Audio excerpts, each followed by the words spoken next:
जय हिंद फ्रेंड, हिंदी और प्राइड में आप सभी का स्वागत है। फ्रेंड्स, यहाँ पे यूजीसी नेट यूनिट 6 हिंदी उपन्यास विधा के तहत बाढ़ भट्ट की आत्मकथा, जिसके लेखक हजारी प्रसाद द्विवेदी जी हैं, उस पर चर्चा कर रहे हैं। और आपको इससे पूर्व एक वीडियो दिया गया है सामान्य परिचय के तहत, परंतु उसमें हमने कंप्लीटली अगर सोचे कि सब कुछ जितने भी तथ्य हैं, जितनी प्रमुख पंक्तियां हैं, यानी जो भी आपको इस उपन्यास को पढ़ने से पूर्व समझना चाहिए, उस एक वीडियो में उन चीज़ों को हम समाहित नहीं कर पाए। इसलिए आपको ये वीडियो शुरू से लास्ट तक देखना बहुत ज़रूरी है। इसके बाद ही आप मूल टेक्स्ट जो वाचन होगा उसमें जुड़ सकते हैं। अब यहाँ पे देखिए, ये जो बाढ़ भट्ट की आत्मकथा उपन्यास है, दरअसल ये उपन्यास जो है, आप नहीं कह सकते कि बहुत सरलतम स्थिति में है, सामाजिक उपन्यास के दायरे में आता है। इसमें बहुत ही ऐतिहासिकता और काल्पनिकता दोनों का मिश्रण है। और अपने आप में जब उपन्यास को लिखा इन्होंने, हजारी प्रसाद जी ने, तो इसमें किसके बारे में इन्होंने चर्चा की है? बाढ़ भट्ट के बारे में। बाढ़ भट्ट कौन है? संस्कृत कवि, कथाकार हैं, और इनकी कथा को विस्तृत आयाम दिया है, वो भी ठीक आज़ादी के एक साल पहले, यानी 1946 में। यानी 1947 में हमें आज़ादी मिलती है और 46 के दौर का ये उपन्यास है। तो कोई भी चीज़ जब लिखा गया होता है, उनकी सामाजिक, सांस्कृतिक, राजनीतिक सारी परिस्थितियां जो होती हैं, वो हमारे समक्ष निकल के आती हैं। ऐसे में जब आप ये उपन्यास पढ़ते हैं तो आपको बहुत सारी समस्याएं इसमें देखने को मिलेंगी। स्त्री मुक्ति के प्रश्न है, धार्मिक समस्याओं को लेकर है, स्त्री पुरुष संबंध को लेकर विचार विमर्श किया गया है। कैसे बाढ़ भट्ट जैसे संस्कृत के कवि कथाकार बहुत बड़े हर्षवर्धन के दरबार में रह रहे हैं और सामाजिक राजनीतिक सेवा में उलझन, और साथ ही साथ लोगों की सेवा कैसे करें। प्रेम संवेदना तो इसमें केंद्रीय है, लेकिन और भी बहुत सारी चीजों को लेके ये उपन्यास अपने आप में चलता है। इसलिए आपको उपन्यास का हमने ये पहले से ये बताया था कि किस तरीके से आपका सीरीज हम क्रमशः चला रहे हैं। और डिस्क्रिप्शन में एक लिंक दिया जाएगा टेलीग्राम का, उसमें दो लिंक होगा, एक हमारे जिसपे हम नोट्स वगैरह प्रोवाइड करते हैं, दूसरा उसमें लिखा होगा डिस्कशन लिंक। हमने आप सभी की सुविधा के लिए ही डिस्कशन लिंक को ओपन किया है, वो आपको टेलीग्राम फोरम के लिए मिलेगा।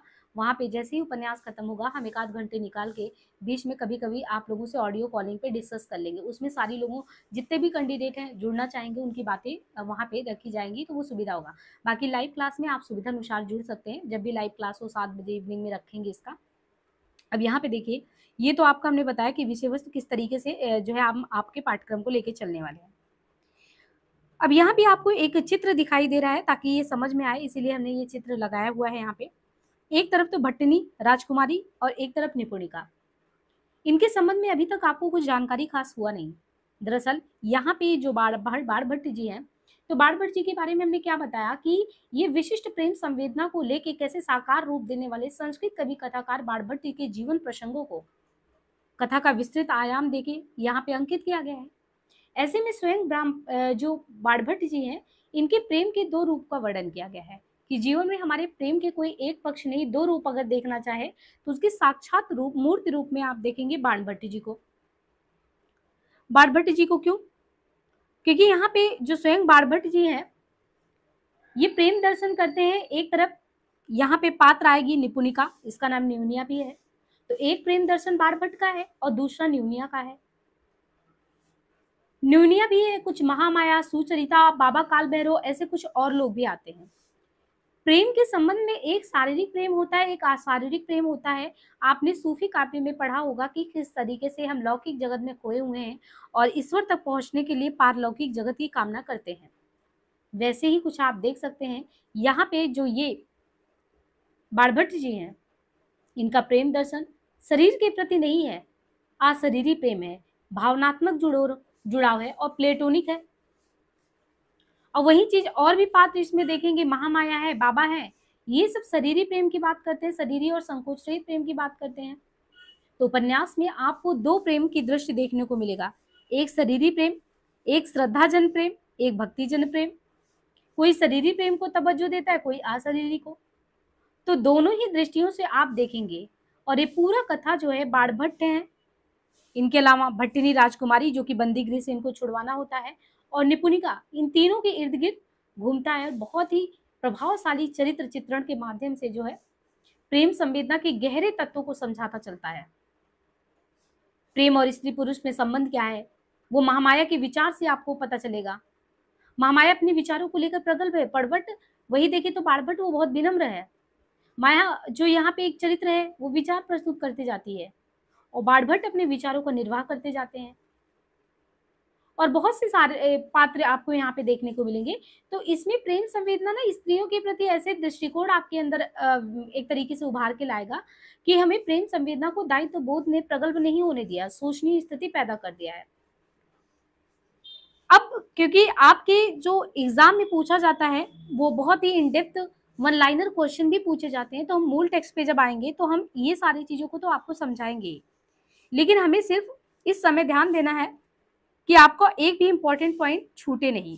और अगर यहाँ पे हम जितना कराते हैं छूट भी जाता है तो हम ये आपसे वादा करते हैं कि जब पूरा उपन्यास का प्लेलिस्ट अपडेट हो जाएगा, खत्म हो जाएगा, जैसे ही आप लोग की प्रतिक्रिया रहेगी, हम स्वयं के जो नोट्स हैं उनसे सारे इंपॉर्टेंट फैक्ट को इंक्लूड करके एक वीडियो और क्रिएट कर देंगे। तो अपनी तरफ से हम पूरी कोशिश कर रहे हैं कि आपको किस तरीके से समझ में आए। पहले जो आपका पहला पार्ट था उसमें बाणभट्ट की आत्मकथा के मूल टेक्स्ट से आपने जिस तरीके से इसका विभाजन किया है उसको हमने देख लिया कि कैसे निवेदन आया था, और निवेदन के बाद फिर आपने देखा था कि यहाँ पे कुछ गीत करके आया था, गीत क्या पंक्तियाँ उद्धृत थी। फिर इसके में सबसे पहले कथामुख आया था, इसलिए आपको इस चीज़ को ध्यान रखते चलना है। कथामुख आया था, कथामुख के संबंध में फिर जितनी भी जानकारियाँ थी हमने कथामुख के बारे में बता दिया था कि हाँ ये चीज़ें आपको ध्यान में रखनी है। और फिर ऐसे ही आगे बढ़ेंगे तो आत्मकथा में आपने देखा कि किस तरह से मिस कैथराइन जो थी वहाँ से पूरा कथानक शुरू होता है। और फिर आगे जो लास्ट के पेज है, हमने यहाँ पे आपके लास्ट पेज में भी हमने कहा था कितनी इंपॉर्टेंट लाइन है, इनको बिल्कुल ध्यान रखना है। जैसे ये लाइन कि सत्य के लिए किसी से डरना नहीं है, इतना नहीं डरना है कि गुरु से भी नहीं डरना है, मंत्र से भी नहीं, लोक से भी नहीं, वेद से भी नहीं, किसी से नहीं। और दूसरी चीज एक बहुत बढ़िया बात यहाँ पे बाणभट्ट की आत्मकथा में कहा गया था कि जो है एक भावुक कवि होता है, वो जैसे बाणभट्ट की आत्मकथा में कथा कहने वाला वो कोरा भावुक कवि नहीं है, कोरा भावुक नहीं है, वो कर्म में निरत जो संघर्षशील योद्धा उनके संबंध में कि वो जीवन के युद्ध में कैसे लड़ रहे हैं। और हमारे लिए ये दिमाग में रखना बहुत जरूरी है कि शरीर केवल भार नहीं, मिट्टी का ढेला नहीं है। ये बहुत बड़ी बातें यहाँ पे कही गई हैं, ये लास्ट पेज पे है, इसको बहुत इंपॉर्टेंट चीजें हैं उनको ध्यान से देख लीजिएगा। और फिर हमने कैसे आपको बताया था कि 1946 के दौर में ये आया है, 7वीं सदी के हर्षवर्धन कालीन जो परिस्थिति है उसको लेकर चलता है, और उपन्यास आत्मकथात्मक शैली में है, ऐतिहासिक उपन्यास है। और हजारी प्रसाद द्विवेदी जो कि व्योमकेश शास्त्री छद्म नाम से वो लेखन में आए थे, तो उन्होंने हर्षचरित जो कि संस्कृत में आपका ग्रंथ है हर्षचरित, उसको संस्कृत ग्रंथ को उपजीव बना के इतना बढ़िया कृति हमारे समक्ष प्रस्तुत किया है। साथ ही साथ हमने प्रीवियस के क्लास में आपको ये भी बता दिया था कि जो बहुत ही महत्वपूर्ण पात्र हैं जिनमें बाणभट्ट, निपुणिका और भट्टनी, इन तीनों के इर्द गिर्द पूरा ये ट्रायंगल के इर्द गिर्द जो है उपन्यास का कथानक रचा गया है।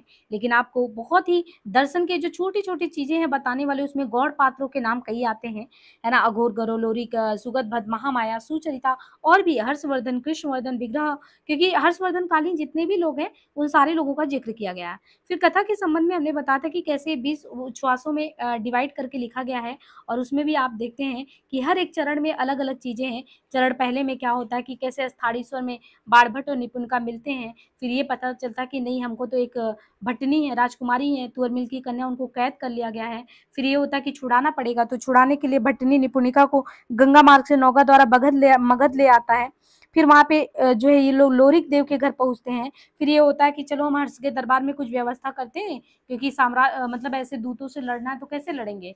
फिर देखते हैं आप जैसे ही जाता है वो क्या बाणभट्ट, फिर वहाँ पे बहुत अच्छे स्थिति में हो जाता है, राजकवि हो जाता है। फिर चौथे चरण में आप ये देखते हैं कि खुद भट्टिनी क्योंकि राजकुमारी है, और जब वो अच्छा अपना जो वहाँ का साम्राज्य पा जाती है तो खुद इनको आमंत्रित करती है। और पांचवें में बहुत ही हृदय विदारक दृश्य ये रहता है कि हर्षवर्धन का दरबार लगाए बाणभट्टिनी या भट्टिनी निपुणिका, वहाँ पे रत्नावली नाटिका का मंजन हो रहा होता है, और अंत में देखते हैं निपुणिका के प्राणों का उत्सर्ग वहाँ पे हो जाता है और भट्टिनी को तुअर मिल के यहाँ पहुँचाने जाता है।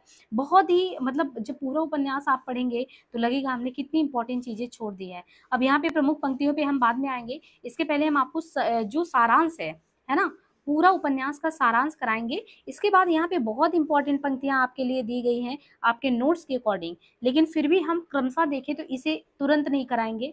इससे पहले हम आपको पूरे कथा का सारांश बताते हैं, फिर आपको जितने भी उपन्यास के इंपॉर्टेंट पॉइंट है वो सभी कराते हैं। मुझे उम्मीद है कि ये जो हम कर रहे हैं आपके लिए जिस तरीके से भी आप लोग इसको सराहेंगे और जो भी वो प्रतिक्रिया जरूर देंगे, है ना, ये चीज़ ध्यान रखिएगा, ताकि हम आपके 13 के 13 उपन्यास सिलेबस में लगे हैं तो उसके लिए ऊर्जा और प्रोत्साहन का काम सिर्फ आपकी चीज़ें होंगी। तो आप कितना ज़्यादा जो है अपनी प्रतिक्रिया देते हैं कि हाँ ये चीज़ें समझ में आ रही है, हम उतनी उत्सुकता से आपका जो उपन्यास खत्म कराने की कोशिश करेंगे। अब जब भी हम पढ़ते हैं सबसे पहले द्विवेदी जी के बारे में, तो हजारी प्रसाद द्विवेदी क्योंकि एक ऐतिहासिक उपन्यासकार के रूप में जाने जाते हैं और इन्होंने बाणभट्ट की आत्मकथा जो हम स्वयं पढ़ने वाले हैं वो तो लिखा ही है। इनके अलावा पुरनवा है, चारूचंद्र लेख है, अनामदास का पोथा, ऐसे भी इन्होंने कालजयी कृतियाँ लिखी हैं। और द्विवेदी जी की कलात्मक क्षमता का प्रमाण आप देख सकते हैं जब शुक्ल जी के इतिहास को पढ़ते हैं, तो हर एक बात में यही 2 लोग तगड़े खड़े होते हैं कि वो आधुनिक रूप में अगर शुक्ल जी अपने विचार रखते हैं तो उसका काट प्रस्तुत करने के लिए हजारी प्रसाद द्विवेदी जी ही आते हैं। अब यहाँ पे देखिए कि कहते हैं कि द्विवेदी जी का कलात्मक क्षमता का प्रमाण है उनके उन उपन्यासों की कथा ऐतिहासिक और पौराणिक दोनों ही है, लेकिन वे सिर्फ ऐतिहासिक पौराणिक आख्यान बनकर नहीं रह जाते। इनमें अपने समय और समाज का सच बोलता दिखता है। यही सामाजिक यथार्थ हजारी प्रसाद द्विवेदी के उपन्यासों को समकालीन बनाता है। 1946 में ये प्रकाशन में आया, लेकिन जब हमने एकदम आपको शुरू में बताया था कि कैथराइन जो थी वो कैसे ऑस्ट्रिया से यहाँ पे यात्रा की थी और 68 वर्ष में ही वो आ गई थी, करीबन 8 वर्ष तक यहाँ भ्रमण करती रही और फिर आपने देखा कि कितना उम्र हो गया था, जाते-जाते उनको काफ़ी समय हो गया था। तो बाणभट्ट की आत्मकथा तो बहुत पहले देखी गई थी, लेकिन जो है ये हजारी प्रसाद द्विवेदी ने लिखा जाके 1946 में। कहते हैं कि ये जो 1946 में प्रकाशन में आया, इसमें आपको मध्यकालीन इतिहास के एक छोटे से कालखंड को आधार बना गया, ज़्यादा नहीं। मध्यकालीन इतिहास में जब आप पढ़ते हैं, तो एक छोटे से कालखंड को इसका आधार बनाया गया है। कब की बात हम कर रहे हैं? 7वीं सदी के इतिहास और समाज की। 7वीं शताब्दी के इतिहास और समाज इस उपन्यास में जीवंत हो उठते हैं। उपन्यास के केंद्र में है बाणभट्ट का जीवन, जो राष्ट्रीय अस्मिता का प्रतीक, देवपुत्र तुअर मिल की कन्या भटनी की मुक्ति का महत उद्देश्य लेकर आगे बढ़ता है। यानी उपन्यास जो है, उपन्यास के केंद्र में क्या है? बाणभट्ट जी का जीवन है। और बाणभट्ट का जीवन 7वीं सदी के इतिहास को जब लेके चलता है, तो उस समय के राष्ट्रीय अस्मिता का प्रतीक कौन है? उस समय राष्ट्रीय सुरक्षा अस्मिता का प्रतीक है देवपुत्र तुअर मिल की कन्या भटनी। दरअसल भटनी को लोग कैद कर लेते हैं। अब भटनी को आजाद कराना है, उनकी मुक्ति, उनकी आजादी का महत उद्देश्य लेके ये उपन्यास आगे की तरफ बढ़ता है। एक ओर भटनी है, उसकी मुक्ति की संभावना को सुनिश्चित करता है, तो दूसरी ओर अपनी विद्वता से राज्यसभा में सभासद का पद भी ग्रहण करता है कौन? बाणभट्ट। भटनी जो कि तुअर मिल की कन्या है, जिसको बंदी बना लिया गया है, उसकी मुक्ति के प्रयास में जुड़कर संलग्न रहने वाली जो निपुणिका है, उसका सभासद बनना स्वीकार्य नहीं है। यानी वो सभासद बनने वाला है, वो चीजें निपुणिका को स्वीकार्य नहीं है। तो हमने कहा कि ट्रायंगल हो जाता है, एक केंद्र में है बाणभट्ट, एक है जगह पे निपुणिका, एक जगह पे है भटनी। भटनी तुअर मिल की कन्या राजकुमारी, वो कैद है और इस कैद से, कैद खाने से छुड़ाने का काम खुद भटनी जाके खुद निपुणिका जाके कहती है, क्या नाम है, इनसे, बाणभट्ट से, कि हमको आजाद कराना है। लेकिन आप देखिएगा उपन्यास आगे आगे कैसे होता है कि भटनी की मुक्ति की संभावना को सुनिश्चित करता है, राज्यसभा में सभासद का पद भी ग्रहण कर लेता है कौन? बाणभट्ट। क्या ये चीजें सब निपुणिका को पसंद है? आगे देखिए क्या होता है, क्योंकि उसे इस बात का डर है कि राज्यसभा का अंग बन जाने के बाद बाणभट्ट भटनी की मुक्ति के महान उद्देश्य से भटक जाएगा, या कि जनता की आशा आकांक्षाओं को पुरजोर ढंग से अभिव्यक्त करने वाला जो बाणभट्ट है, वो कहीं राज सत्ता के चक्कर में चाटुकारिता के चुंगल में ना फंस जाए। अगर आपने जो है नाटक पढ़ा होगा आषाढ़ का एक दिन, आषाढ़ के एक दिन में आपने देखा हो, कभी कालिदास को मालविका भले ही बहुत ज्यादा प्रेम करती है, लेकिन जब उज्जैनी से वहां से आता है कि आप जो है यहाँ पे सत्ता ग्रहण कर सकते हैं और आपको राजकवि का जो है पद सुशोभित किया जाएगा, तो वहाँ की उनकी प्रेयसी होती है, कहती है कि हमारे जो जो कालिदास है, इनको यहाँ पे लोग समझ नहीं पाएंगे। तो उन्होंने खुद कहा कि तुम चिंता मत करो, तुम जाओ, हमें कोई दिक्कत नहीं है। हम चाहते हैं कि तुम्हारी कीर्ति, तुम्हारा यश जो है चारों तरफ फैले। एक तरफ यहाँ पे क्या है कि निपुणिका कहती है कि हम भेजना तो चाहते हैं, लेकिन निपुणिका सोचती है कि अगर हम भेज देंगे और ये जो राज सत्ता के मोह में बाणभट्ट फंस गया, तो क्योंकि अभी तक तो जो बाणभट्ट है वो सभी के लोगों के बारे में सोच रहा है, और जैसे ये राज्यसभा में जाएगा, ऐसा ना हो कि राज सत्ता के लोलुपता के वशीभूत होकर ये अपना जो मूल उद्देश्य है, जनता का सेवा, कल्याण भाव, वो सबसे कहीं ये अलग ना हो जाए। लेकिन बाणभट्ट अपने उद्देश्य और कर्तव्य के प्रति जागरूक है, इसलिए वो अंत तक स्त्री मुक्ति के अभिमान के प्रति प्रतिबद्ध दिखाई देता है। इसलिए इसके केंद्रीय उद्देश्य के रूप में हमने कहा कि स्त्री मुक्ति का आह्वान है, स्त्री के प्रति एक नया दृष्टिकोण ये उपन्यास देता है। किंतु इसके साथ ही एक बात और भी सामने आता, वो है राजसभा से, राज सत्ता से बौद्धिक वर्ग के जुड़ने की लालसा। हालांकि उस उपन्यास में एक कवि के रूप में उसको सभासद चुन लिए जाने के बाद बौद्धिक वर्ग का चरित्र अपने आप उजागर हो जाता है। यहाँ वो आज के मध्य वर्गीय शिक्षित समुदाय का प्रतिनिधित्व करता है। जो अपनी सुख सुविधा का पूरा ध्यान रखते हुए भी खुद को क्रांतिकारी और जनवादी सिद्ध करते हैं। इसलिए बाढ़ को जीवित व्यक्ति पर काव्य न लिखने की चेतावनी अकारण नहीं है। प्रक्रांत से ये चेतावनी दरबारी संस्कृति से विरत रहकर अपने रचनात्मक अस्तित्व को बचाए रखने के लिए ज्यादा महत्वपूर्ण लगती है। लेकिन बाढ़ भट्ट सभासद पद स्वीकार करके आज के बुद्धिजीवी समुदाय की चारित्रिक विशेषता को उजागर कर देता है और यहीं पर उपन्यास समकालीनता से जुड़ जाता है। यानी कहाँ पे ये आज के समय से जुड़ जाता है? कहते हैं कि शुरुआत में देखें तो ये जो कह रहे हैं कि आज का जो मध्यवर्गीय शिक्षित समुदाय है, जैसे आप उपन्यास में यहाँ पे देखें कि उसे सारा चीज पता है कि हमको सचेत रहना, राज सत्ता मिल जाए फिर भी हमको लालच में नहीं जुड़ना है। हालांकि ये उपन्यास इसमें एक कवि के रूप में बाढ़ को सत्ता सुख के पीछे भागते नहीं दिखाया गया कि वो सत्ता के पीछे भाग रहा है, हालांकि उसको मिल सकता है फिर भी नहीं भाग रहा है। फिर भी राज्यसभा में उसको सभासद चुन लिए जाने के बाद जो बौद्धिक वर्ग है उसका चरित्र अपने आप उजागर हो जाता। यहाँ वो आज का जो मध्यवर्गीय, अब देखिए इसको जोड़ा कैसे गया है, आज का जो मध्यवर्गीय शिक्षित समुदाय है उसका प्रतिनिधित्व करता है, क्योंकि आज के लोग सुख सुविधा इनका पूरा ध्यान रखते हैं, है ना, और सुख सुविधा का पूरा ध्यान रखते हुए खुद को क्रांतिकारी बताते हैं कि हम देश के प्रति समर्पित हैं।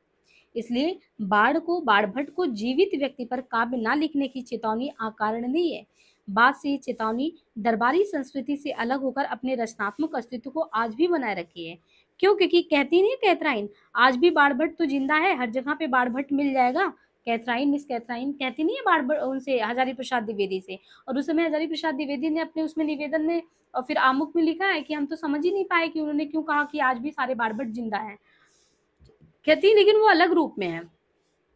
और बाढ़ भट्ट सभासद पद स्वीकार करके आज के जो बुद्धिजीवी समुदाय की चारित्रिक विशेषता है उसको उजागर करता है और यहीं पर उपन्यास जुड़ जाता है। स्त्री मुक्ति चेतना, राष्ट्रीय स्वतंत्रता आंदोलन, सांप्रदायिक चेतना, राजनीतिक अस्थिरता, जाति पात या ऊंच नीच के भेद पर आधारित सामाजिक वैषम्य जैसे अनेक मुद्दे इस उपन्यास को समकालीन यथार्थ से जोड़ते चलते हैं। समता की भावना और मनुष्य को सर्वोपरि सिद्ध करने की दृढ़ आकांक्षा भी है, जिस अवधारणा को व्यापक राष्ट्रीय फलक देती है। इसलिए ये ऐतिहासिक के साथ ही समकालीन संदर्भों से भी जुड़कर आज के लिए प्रासंगिक बन जाता है। किसी रचनात्मक कृति की प्रासंगिकता को समझने के लिए हमें देखना होगा कि वो रचना अपने समय और समाज के साथ कैसा बर्ताव करती है। कहने का मतलब ये है कि वही रचना सार्थक और प्रासंगिक कही जा सकती है जो अपने रचना काल में हो रही सामाजिक, राजनीतिक, सांस्कृतिक उथल पुथल को प्रतिबिंबित करे, जिनमें जनता की इच्छा आकांक्षा को स्वर देने की शक्ति हो, इसके साथ ही साथ मानवीय मूल्यों के प्रति उसका सरोकार स्पष्ट हो। बाढ़ भट्ट की आत्मकथा इस दृष्टि से एक सार्थक औपन्यासिक रचना है।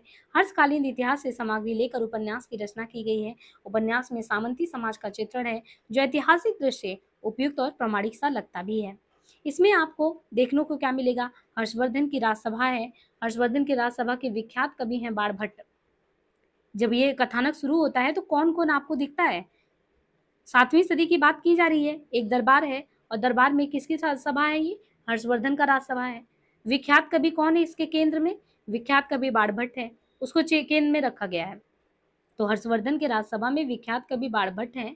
इनके अलावा दो लोग की बात और की गई है, भट्टनी और निपुणिका। इनके अलावा और भी महिला पात्र हैं, महामाया, सुचरिता है, चारुष्मिता है, फिर विरति, वज्र करके, अघोर भैरव, कुमार कृष्णवर्धन जैसे अनेक पात्रों के माध्यम से कथा को आगे आगे बढ़ाया गया है। इस उपन्यास में स्त्री चरित्र की भूमिका को विशेष रूप से तवज्जो दिया गया है, क्योंकि जो रचनाकार हैं हजारी प्रसाद जी, वो नारी जाति का सम्मान करते हैं, उनकी रचनात्मक भूमिका के प्रति गंभीर हैं। इस उपन्यास में उस समय के सामंती समाज की जड़ता के विरुद्ध नारी जात के विद्रोह को संवेदनशीलता के साथ उभारा गया है। नारी के प्रति आदर व सम्मान की भावना, उसकी अस्मिता की रक्षा के प्रति प्रतिबद्धता और मानवीय मूल्यों की रक्षा का आह्वान इस उपन्यास के उद्देश्य को महानता प्रदान करता है। दैवी शक्ति पर मानवीय प्रेम की विजय होती है और मानवीय प्रेम को श्रेष्ठ साबित करने का प्रयास भी इस उपन्यास में आपको देखने को मिलता है।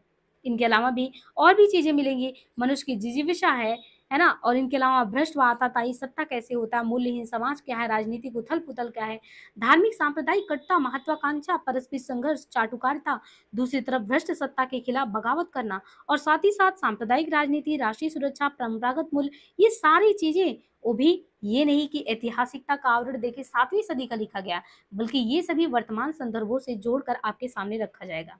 इसलिए ये उपन्यास आपको बहुत ही धैर्य के साथ पूरे उपन्यास को पढ़ना है, और खासकर वो विद्यार्थी तो जरूर पढ़ें जो असिस्टेंट प्रोफेसर या आगे के बहुत हायर एजुकेशन में जाना चाहते हैं। यूपी हायर हो गया, HPSC हो गया, मेंस की दृष्टि से भी देख के चल सकते हैं।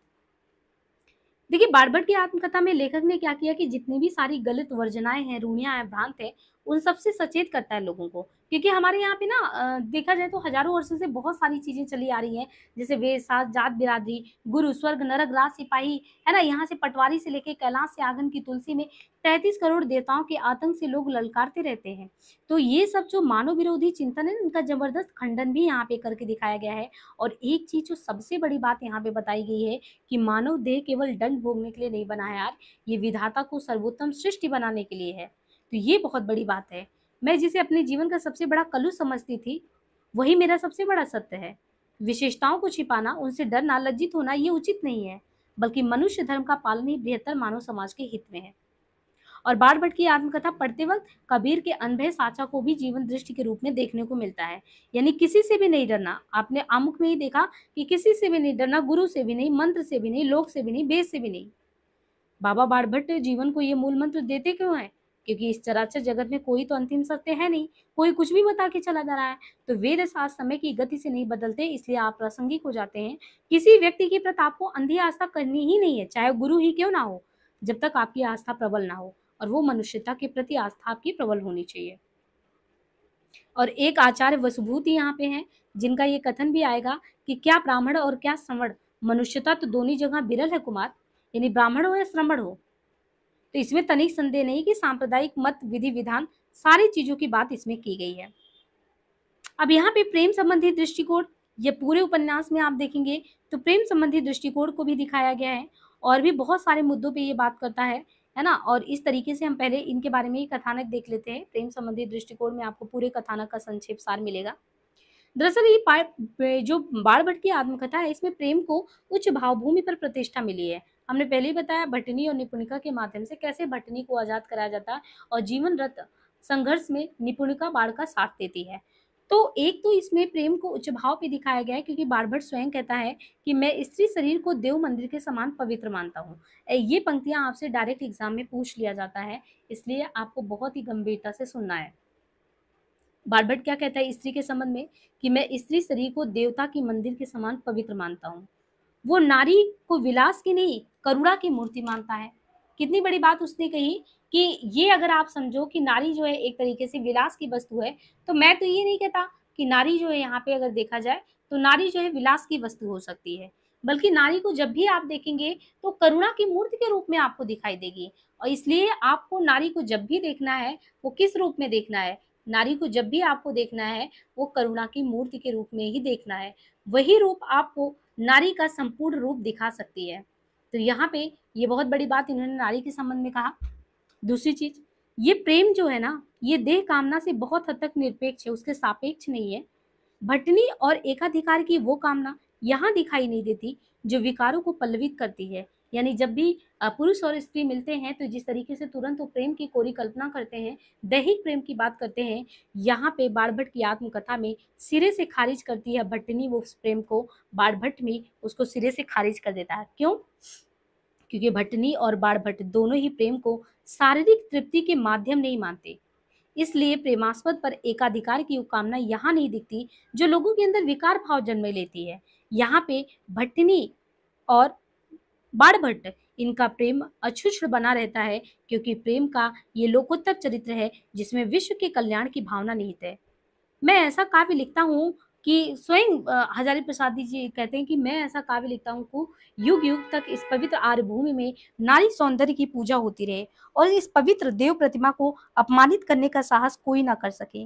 अघोर भैरव ने कहा था कि अघोर भैरव ने क्या कहा था कि भट्ट पशु नहीं है, अर्थात उसकी वृत्तियां पशुवत नहीं है। वैसे भी प्रेम शरीरी होकर भी मानव जगत में ही अस्थायित्व पाता है। दैहिक तृप्ति प्रेम की गहराई नहीं है, वो प्रेम को अस्थायित्व नहीं दे सकता। भट्ट और भट्टनी का प्रेम रोमानीपन को छूता हुआ दिखाई देता है। भट्ट लावण्य और माधुर्य को देखता है, उसका प्रेम व्यापक सामाजिक सरोकार से जुड़ता है। प्रेम और सौंदर्य की सार्थकता उसके रचनात्मक होने में है। भट्टनी का प्रेम और सौंदर्य पूरी तरह रचनात्मक है। यही कारण है कि भट्टनी के प्रति भट्ट का प्रेम आर्यावर्त के उद्धार का महान लक्ष्य लेकर आगे चलता है, जिसमें स्त्री जाति की सुचिता और सुरक्षा का भाव निहित होता है। बाण भट्ट और भट्टनी के प्रेम को यहाँ पे देवोपम बनाने का एक उद्देश्य ये भी रहा कि लेखक नारी के प्रति सामंती दृष्टिकोण जो है ना, कि वो मेरे पैरों तले है, मेरे पे पूरी तरह आश्रित है, उसको बदलना चाहा है। और साथ ही सम्राट और सामंत, क्योंकि ये जो कथानक शुरू होगा आप देखेंगे कि छल पूर्वक बलपूर्वक बलात्सम से जो है एक महिला को उठा लिया जाता है, उसका बालात अपहरण किया जाता है। इसलिए यहाँ पे बाड़भट्ट और भट्टनी के प्रेम को इस तरीके से दिखाया गया कि लेखक ये कहता है कि एक समय था, एक जमाना, जो लोग सारी चीजें अपनी शक्ति जो है नारी पे दिखाते थे और छल से उन्हें अंधापुर में बंधक बना लेता है और बनता बंधक बना के ऐसे रखता है जैसे अपहरण किए स्त्रियों की पीड़ा जो भट्टनी के माध्यम से जो है पूरे उपन्यास में आएगा कि क्या पीड़ा उसको सहना पड़ा। इस पीड़ा का एक कारण ये भी है कि जो अपहरण की गई स्त्रियां होती हैं दरअसल वो स्वाधीन नहीं बल्कि पराधीन होती हैं, और जब पराधीन होती हैं तो अंतःपुर का समूचा कार्य व्यापार एक तरीके से वासनाजन्य दम्भ है, पौरुष है, प्रमाद का कारण है। व्यक्ति स्वतंत्र का निषेध और सौंदर्य का नितांत शरीरी रूप देखता है, वो मन के सौंदर्य को नहीं देखता। इसलिए ऐसे लोग हैं बलात् से किसी स्त्री का अपहरण करते हैं और उस पर अपना अधिकार जमाते हैं और अपने आप को एक तरीके से वो उस वासनाजन्य प्रेम को आधार बना के अपने आप को ये बताती कि मैं सबसे ज्यादा शक्तिशाली हूँ। लेकिन बाड़भट्ट ने इन सारी चीजों को यहाँ पे नकार दिया है। मानवीय प्रवृत्तियों का दमन सामंती दमन का ही एक रूप है। अमानवीकरण की ये प्रक्रिया आपको यहाँ पे देखने को मिलेगा और सामंती युग में इस दमन कार्य के लिए शासक वर्ग धर्म का सहारा लेता आया है और यहाँ पे हजारी प्रसाद जी ने इस सामंती पूंजीवादी रूप को मानने से इनकार कर दिया। ये नहीं चलेगा कि हमारे यहाँ पे नारियों को पराश्रित किया जाए, और इस तरीके से नारी के उस रूप को यहाँ पे द्विवेदी जी ने प्रस्तुत किया है जो कम से कम इतना देवपम है कि उसकी मर्यादा भंग करने का कोई नैतिक साहस तो कर भी नहीं सकता। इसलिए राजकुमारी भट्टनी के प्रेम को इतना महनीय और गौरवशाली रूप दिया गया है। एक समय है कि भट्टनी अपने हृदय का प्रेम उद्गार व्यक्त करते हुए कहती है, तुम नहीं जानते कि तुमने मेरे इस पाप पंकिल शरीर में कैसा प्रफुल्ल शतदल खिला दिया है, यानी कमल खिला दिया है। तुम मेरे देवता हो, मैं तुम्हारा नाम जपने वाली अधम नारी। हजारी प्रसाद द्विवेदी की प्रतिभा का अखंड विलास इसी में दिखता है। उन्होंने स्त्री के प्रति जो सामंती नजरिया था उस पर मानवीय दृष्टि का संधान किया। भट्टनी के प्रति जो भट्ट के प्रेम की प्रासंगिकता को हम ऐसे ही देख सकते हैं जो समानता हमें स्त्री प्रेम पुरुष प्रेम में नहीं दिखता। अब ये हमने कहा कि जो भट्ट है भट्टनी निपुणिका, इनके जो प्रेम त्रिकोण को देखने को मिलता है वहां समझने की जरूरत है, क्योंकि एक तरफ तो भट्टनी है जिसको छुड़ाया बाड़भट्ट ने, लेकिन साथ किसने दिया था? निपुणिका ने दिया था। वो निपुणिका के चरित्र को और गहराई से समझने की मांग करता है कि भट्ट और भट्टनी के प्रेम को एक प्रकार का रोमानी आदर्शवाद देखने को मिलता है, लेकिन वही निपुणिका जो भट्ट के प्रति प्रेम नितांत मानवीय रूप में प्रकट करती है कि हम सच में तुमसे प्रेम करते हैं।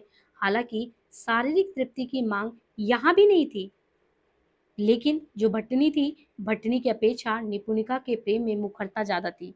वो सामने से कह सकती थी, लेकिन भट्टनी नहीं कहती। 6 साल कि निरंतर भटकन और कुटिल जगत की खट्टी मीठी यादों को सचाए निपुणिका का प्रेम भक्ति में रूपांतरित हो जाता है। यानी आप जब कथा देखेंगे ना किस तरीके से बढ़ता है कि एक नाटक मंडली में बाड़भट्ट काम करते हैं, भट्टनी निपुणिका काम करती है और फिर किसी बात पे जो है बाड़भट्ट मजाक उड़ा देता है, हंसी उड़ा देता है। वो इतना निपुणिका को चुभ जाता है क्योंकि निपुणिका उससे दिल से प्रेम करती है। वो चुभ जाता है, वो नाटक मंडली छोड़कर चली आती है और नाटक मंडली छोड़ के आने के बाद आज 6 साल बाद वो मिल रही है। अब उसका प्रेम वो शारीरिक प्रेम से संबंधित या मुखर प्रेम नहीं रहा, उस प्रेम को उसने भक्ति में कन्वर्ट कर दिया। समाज में नीच समझे जाने वाली जाति से जुड़ी निपुणिका, एक चीज ये भी देखिए सामाजिक विडंबना भी दिखाया गया है कि हमारे समाज में जो वर्ण विभाजन है उसका दंश तो सभी झेल रहे हैं और उसका वंश अगर दंश सभी झेल रहे हैं तो उसी में निपुणिका है। वो निपुणिका का अनुभव संसार भटनी की अपेक्षा कहीं ज्यादा है। वो दर दर की ठोकरें देख रही है, उसके साथ लोग कैसा व्यवहार करते हैं, अवहेलना है, प्रताड़ना है, कुत्सित रुचि के अनेक अनुभवों से गुजरती है और गुजर कर इस निष्कर्ष पे पहुंचती है कि स्त्री होना ही सारे अनर्थों का जड़ है। ये समाज जो है ना, इसमें स्त्री के प्रति सोच का ये प्रमाण है। निरर्थकता बोध और आत्महीनता की मनोभूमि पर स्थित नारी के मन में नारी शरीर को देव मंदिर, देवताओं का मंदिर समझने वाला ये कौन है? जहाँ पे सब लोग हमें एकदम नीचता की निगाह से देखते हैं, एक सिर्फ शारीरिक भोग विलास की दृष्टि से देखते हैं, ये इन लोगों के बीच में ये कौन देवतुल्य इंसान आ गया? ये उच्च कुल उत्पन्न बाड़भट्ट के प्रति वो विश्वास जाहिर करती है जब बाड़भट्ट निपुणिका से कहता है कि हम तो हर एक स्त्री में देव मंदिर देखते हैं। स्वाभाविक है वो गलत भी नहीं कर रही है, क्योंकि जो व्यक्ति जिस तरीके से समाज को देखा होगा तो ऐसा तो है नहीं कि वो अनदेखा कर देगा। वो बाढ़ के सहज और समता मूलक व्यवहार से कृतज्ञता का अनुभव करती है कि सच में ऐसे लोग तो समाज में नहीं मिलते। लेकिन निपुणिका साधारण नारी है, और जो भट्टनी है वो असाधारण है, राजकुमारी है, तुअनमिल की कन्या है, वो अलग अलग चीजों को देख रही है। लेकिन ये निम्न कुल की साधारण नारी कभी जीवन में इसके बहुत उठापटक का दौर रहा है, संघर्ष का दौर रहा।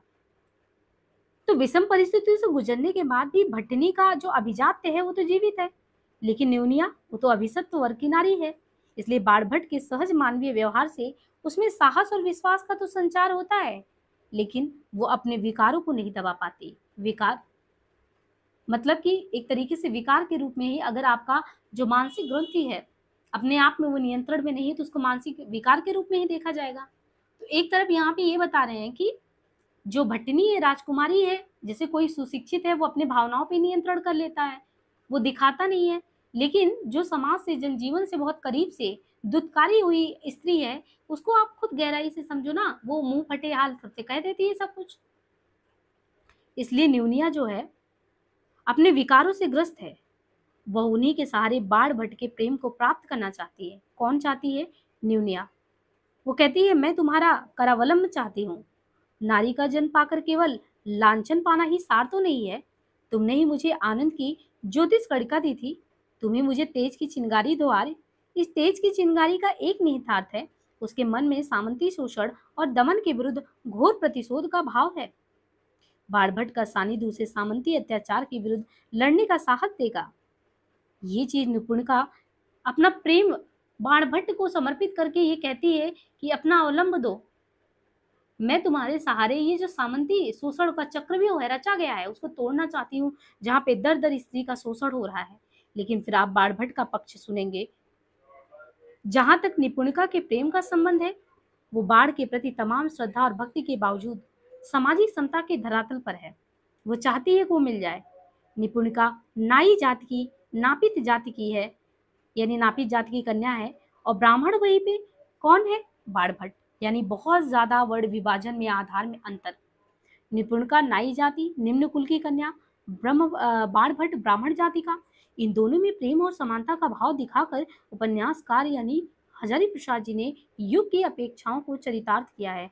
भट्टनी के प्रेम की अपेक्षा ये ज्यादा वास्तविक, पार्थिव व मानवीय लगता है।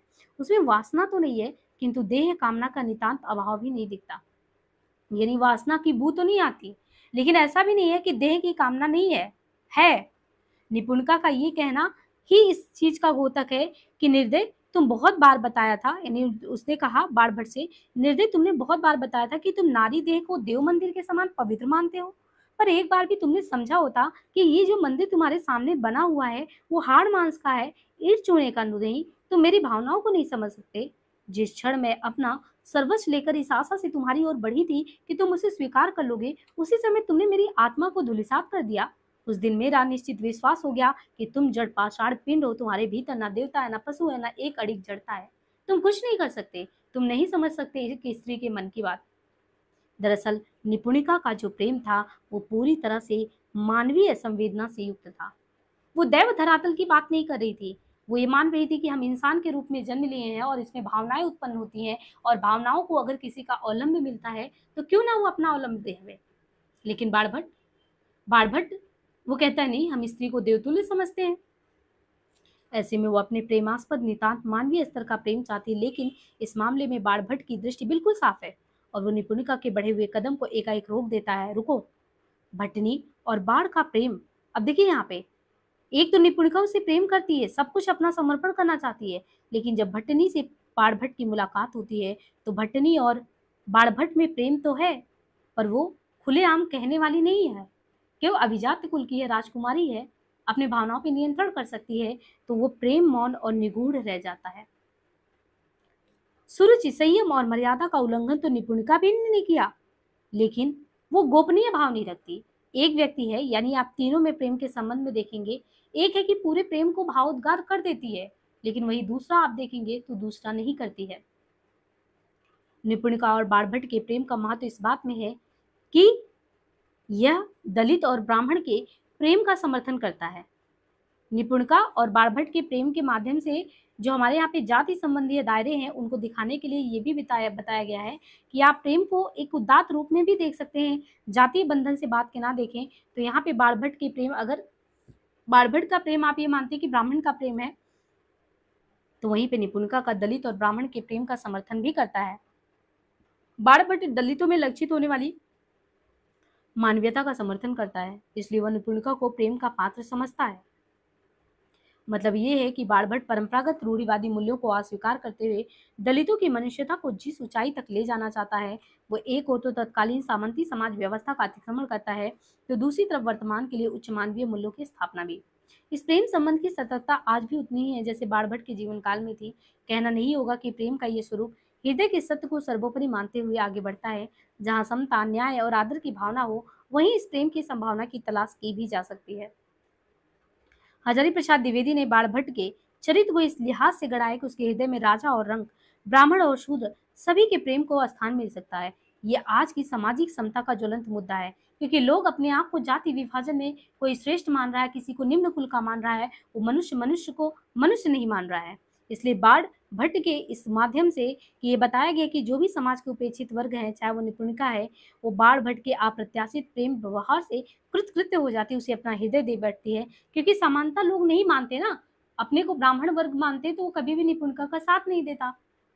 तो बाणभट्ट और निपुणिका का प्रेम लोक के विरुद्ध हृदय की रागात्मक वृत्ति का विजय का प्रतीक है। ऐसे इसमें बहुत सारी चीजें आपको सामाजिक राजनीतिक संदर्भों को भी दिखाया गया है कि उस समय आप तात्कालीन सामाजिक राजनीतिक धार्मिक स्थितियों को देखेंगे, बहुत ही बारीकी से ये दिखाया गया कि एक समय जब सामंत वर्ग रहते थे सत्ता में, इन लोगों के यहाँ कैसे भाव विलास में, भोग में सारे लोग लिप्त होते थे। जैसे राजकुलों के अंतापुर में देखेंगे आप तो सच्चाई दिखेगा। बाणभट्ट के शब्दों में वहां पे क्या देखने को मिलता है, कहते कि मुझे अस्थाड़ीश्वर के लंपट राजकुल के अंतापुर के विषय में कुछ भी श्रद्धा नहीं है। क्यों? क्योंकि चारों तरफ आप देखोगे वहां पे अत्याचारित वधुएं वास करती हैं जो अत्याचारी हैं। वहां पे तो अंतःपुर की कोई मर्यादा भी होनी चाहिए। ये कहने की जरूरत नहीं कि उपन्यास जिस कालखंड को लिखा गया था मान के, उस समय तो स्त्री को भोग्या या दासी यही माना जाता था। उसकी कोई स्वतंत्र आधार या सत्ता तो थी नहीं। हाँ, एक मनुष्य के प्रेम में कोई पहचान नहीं थी, बल्कि एक वस्तु के रूप में स्त्रियों को एक मानव के रूप में थोड़ी देखते थे, एक वस्तु के रूप में उसको कितना कंज्यूम कर सके। इसलिए बाणभट्ट ने स्वयं या हजारी प्रसाद जी ने कहलाया है कि ये कहना नहीं होगा कि स्त्री के प्रति ये दृष्टि सामंती समाज की कोख से उत्पन्न हुआ था। और बाणभट्ट की आत्मकथा में ये सामंती समाज अपने पूरे वजूद के साथ दिखता भी है। यह कारण नहीं है कि सामंती राज सत्ता के विरुद्ध संघर्ष करने वालों में स्त्रियों की भूमिका सर्वाधिक महत्व रखती है। निपुणिका, महामाया, सुचरिता ये सभी कौन है? तो निपुणिका, महामाया, सुचरिता ये सब भ्रष्ट राज सत्ता के विरुद्ध संघर्ष के लिए आगे आती हैं और अपने शोषण के खिलाफ लड़ती हैं। तो यहाँ पे जो है हजारी प्रसाद द्विवेदी जी ने नारी पत्रों के जो नारी पात्र हैं उनके संघर्ष चेतना को भी जगाया है कि आप कितने दिन उनका शोषण करोगे। एक समय आएगा जब अपने शोषण के खिलाफ वो आवाज उठाएंगी। और इस उपन्यास के अंत तक जाते जाते ये सारे जो पात्र हैं, किरदार हैं, वो अपने शोषण के खिलाफ आवाज उठाते हैं। और वर्तमान की भयानक भूलें छिपी हुई हैं। पुरुष ने अपनी श्रेष्ठता का प्रदर्शन स्त्री सत्ता का मूल्य चुकाकर किया है। लंपट राजकुलों के अंतापुर में बंधक बना के उनको रखते हैं। पुरुष को जब भी अपने पौरुष का प्रदर्शन करना होता है तो वो जरूरत महसूस होती है, उन स्त्री की मर्यादा का वो हनन करते हैं। इस संदर्भ में अगर महामाया का है तो महामाया ने बहुत ही अच्छी अच्छी बातें यहाँ पे की है। आर्य, विरत, वज्र और आयुष्मती सुचरिता को बंदी बनाना, लाख लाख निरीह ब्राह्मणों और श्रमणों की रक्षा के लिए, वो महाराजा धीराज और उनके किसी आश्रित सामंत की नाक बचाने के लिए हुआ। ये पहला अन्याय नहीं है, अंतिम भी नहीं होगा। ऐसे न्याय के संबंध में संवेदना से ये ओतप्रोत आपको उपन्यास देखने को मिलेगा। धर्म की रक्षा के अनुनय विनय से भी संबंधित बहुत सारी बातें की गई हैं। इसलिए आपको ये उपन्यास मेरे साथ पूरी यात्रा को तय करना है। नारी चेतना का वो तो बहुत मुखर स्वर आया है, मतलब कि कैसे मैं तुम्हारे देश की लाख लाख अवमानित, लांछित और अकारण दंडित बेटियों में से एक हूँ। कौन कहता है? भट्टिनी का, कि भट्टिनी मतलब भट्टिनी के संदर्भ में कि कैसे उसको बालास्त हरण करके जो है एक कन्या को ले जाके ये लोग अपनी शक्ति का प्रदर्शन करते हैं। और कोई ये एक स्त्री के साथ थोड़ी करते, ये तो समूची स्त्री जगत के साथ ये लोग ऐसे कर रहे हैं। तो मैं तुम्हारे देश की लाख लाख अपमानित, लांछित और अकारण जो दंडित बेटियां उनमें से एक हूँ। कौन नहीं जानता कि इस घृणित व्यवसाय के प्रधान आश्रय सामंतों और राजाओं के अंतापुर में हम लोगों का क्या हस्त्र किया जाता है। आगे ये भी कहते हैं कि मृत्यु का भय माया है, राज से भय दुर्बल चित्त का विकल्प है। प्रजा ने राजा की सृष्टि की है, संगठित होकर म्लेच्छ वाहिनी का सामना करो। ऐसे ही यहाँ पे महामाया का चरित्र आता है और वो बहुत ही खुलेआम कहती है कि जो सामंती शासन व्यवस्था है ना, वहाँ पे तो नारी मात्र भोग्या बनकर रह गई है। जीवन भर उसका अपमान करो, लांछन करो, यातना दो, और क्या है। और जो राजा सामंत है ना, उनके अंतापुर की शोभा हम ये लोग बढ़ाते हैं, कैसे? उनकी वासना पूर्ति करके। ये लोग असहाय गरीब जनता की बहु बेटियों को बलपूर्वक हरण करते हैं। समस्त कार्य व्यापार आबाद गति से इसलिए चलता है क्योंकि जनता में धारणा गहराई तक बैठी हुई कि राजा देवता का रूप होता है। अरे वो देवता जो शक्ति ईश्वरी है, अबोध जनता, राजाओं की कुत्सित कार्य व्यापार का विरोध कोई करने नहीं आता। समूचा समाज जड़ है। और महामाया जब इस तरीके से बोलती है कि इस वाणी, इस जड़ता को तोड़कर जनता में चेतना का प्रसार होना चाहिए, वो इस सत्य से उसे परिचित कराती है कि राजा द्योपम नहीं है, ना ही उसकी शक्तियां असीम व अनंत है। आगे कहते हैं कि कानिकुब्ज के राजा श्रीहर्ष स्वयं व्यभिचारी तो नहीं है, किंतु लंपट सरल भी तो नहीं है। उनके अधीनस्थ सामंतों के अंतःपुर व्यभिचार और वासना के पंख में डूबे हुए हैं। यही कारण है कि निपुण का कानकुब्जेश्वर द्वारा बाढ़ भट्ट को सभासद नियुक्त करने का विरोध भी करती है। धिक्कार है भट्ट, तुम कैसे भट्टनी का अपमान करने पर राजी हो गए? कानिकुब्ज का लंपट सरल राजा क्या भट्टनी के सेवक को अपना सभासद बनाने की स्पर्धा रखता है? किस बुद्धि ने तुम्हें मखोरियों की रानी का निमंत्रण दे दिया? धिक्कार है भट्ट, तुम अत्यंत सहज बात भी नहीं समझ सकते। ऐसा निपुणिका ने अपना यहाँ पे प्रदर्शन किया है कि आप भी एकदम दंग रह जाएंगे कि कितनी बड़ी बातें करती है। कहते हैं कि विश्वास मनुष्य को बड़े से बड़ा खतरा उठाने की शक्ति देता है। महावरा विश्वास के प्रतीक है। भटनी को विश्वास है कि जो अतल में संपूर्ण ध्रुवी पृथ्वी को उबारने में समर्थ है, वो निश्चय ही उसके कष्ट को दूर करेगा, यानी उसको विजय पताका लहराते हुए उसको छुड़ाएगा। बालभट को लगा था कि न जाने क्यों मुझे ऐसा लग रहा है कि नीचे से ऊपर तक सारी प्रकृति में एक अवस अवसाद की जड़िमा छाई हुई है। इस उपन्यास में आपको जड़िमा को तोड़ने की प्रकृति में वो जो रचनात्मक प्रयास है वो देखने को मिलेगा। कैसे जकड़न को तोड़ने में स्त्रियां प्रमुख भूमिका निभाती हैं। और यहाँ पे देखिए हेनरी मिलर का विश्वास भी है कि पुरुष के मुर्दा हो जाने पर स्त्रियां ही उसे जिलाने का काम करती हैं, क्योंकि वे शक्ति हैं, त्रिपुर सुंदरी है, प्रकृति है, निपुणिका, भट्टिना, सुचरिता, महामाया अपने अपने ढंग से पुरुष की सुसुप्त चेतना को स्पंदित करती हैं। भट्ट को भट्टनी की मुक्ति को साधन बनाने में निपुणिका ने जो अपना विश्वास दिखाया। निपुणिका भट्ट से ये पूछती है कि तुम असुर गृह में आबद्ध लक्ष्मी का उद्धार करने का साहस रखते हो, मदिरा में डूबी हुई कामधेनु को उबारना चाहते हो? आगे आती है, कहती भट्ट ये अशोक वन की सीता है। यानी भट्टनी का जब परिचय कराती है, देखिए इतना प्रेम से जो है खुद मतलब कि आगे आ आकर निपुणिका उसकी सहायता के लिए आती है और कहती है कि क्या तुम आजाद कराओगे उसको? बट ये अशोक वन की सीता है, तुम इसका उद्धार करके अपना जीवन सार्थक करना चाहोगे? यहाँ भट्टनी का उद्धार तो निमित्त मात्र है, वास्तव में दरअसल ये तो सामंती औरों से स्त्री जात की मुक्ति का मैं आह्वान करती हूँ। इस तरह जो भट्टनी है वो बहुत व्यापक और ध्रुव उद्देश्य की प्रतीक के रूप में है। तुम्हें इसको आजाद कराना ही होगा। भटनी संपूर्ण जगत में रागात्मक हृदय की व्याप्ति को स्वीकार करती है। तुम्हें इस तरीके से उसके अन्याय के शोषण से उसको निकालना ही होगा। बार्बट कहता है कि स्त्री के दुख इतने गंभीर होते हैं कि उसके शब्द दशमांश में नहीं बता सकता। सहानुभूति के द्वारा ही उस मर्म वेदना का किंचित आभास पाया जा सकता है। निसंदेह मनुष्य के सामाजिक संबंधों के मूल में ही इसका कारण छिपा है। शोषण है, अत्याचार है, अनाचार है, तो बहुत सारी चीजें इसमें मानवता की प्रतिष्ठा की गई है। हालांकि जब मेंस की दृष्टि से हम इसको कराएंगे तो आपको एक एक चीजों पे क्या इंपॉर्टेंट पंक्तियां हैं उनको भी ध्यान रख के कैसे आपको पढ़ना है उन पे बात करेंगे। अब हम जो यहाँ पे इम्पॉर्टेंट बिल्कुल पंक्तियां हैं उनको हम जो है आपको बता देते हैं। देखिए बाल भट्ट की वैसे आत्मकथा में देखा जाए ना तो मनुष्यता के संधान और प्रेम की सामाजिक अर्थवत्ता को ही दिया गया है प्रश्रय। निपुण का प्रेम का उत्कर्ष रूप है, उसका अभिनय इसी उत्कर्ष का प्रमाण है। क्योंकि वासवदत्ता की भूमिका, जब ये लोग वासवदत्ता के नाटक का मंचन होना था तो इसकी भूमिका में ही निपुणका ने तो उन्माद ही बरसा दिया। उसके हर्ष, शोक और प्रेम के अभिनय में वास्तविकता थी। वो उसने प्रेम की दो दिशाओं को एकत्र कर दिया। भट्टनी और निपुणका दोनों ही बाणभट्ट के प्रेम के अनुराग में है, लेकिन वो दो दिशा का प्रेम है। भट्टनी की सुरक्षा और मुक्ति के प्रति आश्वस्त हो जाने के बाद निपुणिका प्रेम का वो उत्कृष्ट रूप प्रस्तुत करती है जो समानता संभव दिखता है। वो अपने प्रेम को भट्ट में विलीन कर देती है और इस तरह दो दिशाओं में बहने वाला ये प्रेम एकोन्मुखी हो जाता है। दूसरी तरफ भट्ट के प्रति भट्टनी का प्रेम इस तरह व्यक्त हुआ है। भट्टनी सुना तो उसका मुख मेवड़ हो गया। कैसे? झुकी आंखों की ओर झुकाकर बोली, जल्दी लौटना। लेकिन बाणभट्ट की अंतरात्मा से कोई चिल्ला उठता है, फिर क्या मिलना होगा? ये कहना गलत नहीं होगा कि द्विवेदी जी ने इस उपन्यास में प्रेम का जो उच्च आदर्श सामने रखा है उसका अंतिम क्षणों तक निर्वाह करने के लिए ही निपुणिका का अंत में मृत्यु हो जाता है और उसके बाद भट्टनी से भट्ट के विच्छोह की योजना बनाई गई है। प्रेम कहीं दैहिक ना होकर इसके प्रति वे लगातार सतर्कता बरतते चलते हैं। अंत में हम इसे उपन्यास की कृति में गूंजने वाले उस मूल मंत्र की ओर लौटना चाहेंगे जो अनुभव, सत्य अथवा अनभयता का संदेश देता है। किसी से न डरना, गुरु से नहीं, मन से नहीं, किसी से नहीं डरना। तो द्विवेदी जी की ये रचनात्मक कृति को सार्थकता देता है।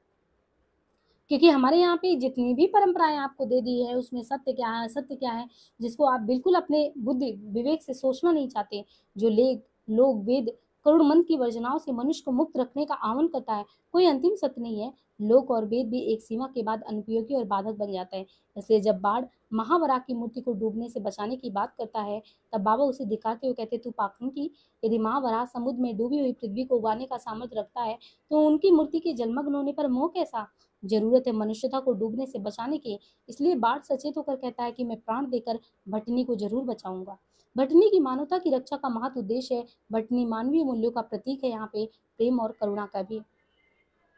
तो इस तरीके से अब हम जो है पूरा जब उपन्यास पढ़ लेंगे ना, तो ये जो चीज़ें हम आपको बता रहे हैं ये बहुत अच्छे तरीके से आप समझ पाएंगे।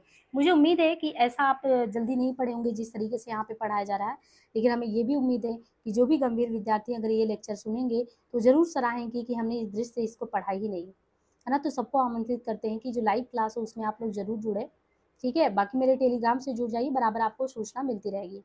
अब चलिए आपके लिए यहाँ पे हमने नोट्स तैयार किए, इंपॉर्टेंट पॉइंट जितने हैं उनको करा देते हैं।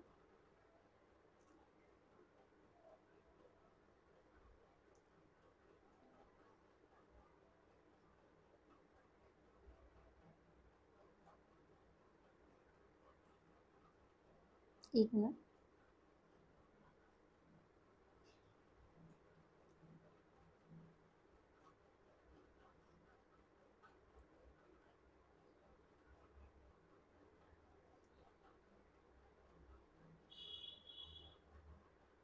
देखिए इंपॉर्टेंट नोट्स जो है ये आपके, क्योंकि एनटीए जिस तरीके से क्वेश्चन पूछ रहा है तो नोट्स बहुत ज़्यादा ज़रूरी हो जाता है आपके लिए, है ना। हालांकि आप लोगों के लिए हम एक बैच लेके आएंगे।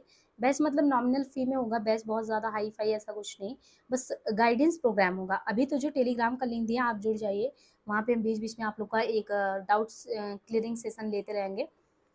देखिए बारबट की आत्मकथा में आपको इम्पोर्टेंट हमने पहले भी बताया कि 1946 में ये जब आया था, तो ये इसका पहला प्रकाशन था 1946 वाला, जो कि राजकमल प्रकाशन से छपा, और इसका नवीन संस्करण 2010 में फिर से आया। ये आधार ग्रंथ का उपजीव्य बताया था कि हर्षचरित जो है दरअसल ये हर्षवर्धन थे, और वहाँ पे बाणभट्ट जो थे उनके यहाँ पे राजकवि थे।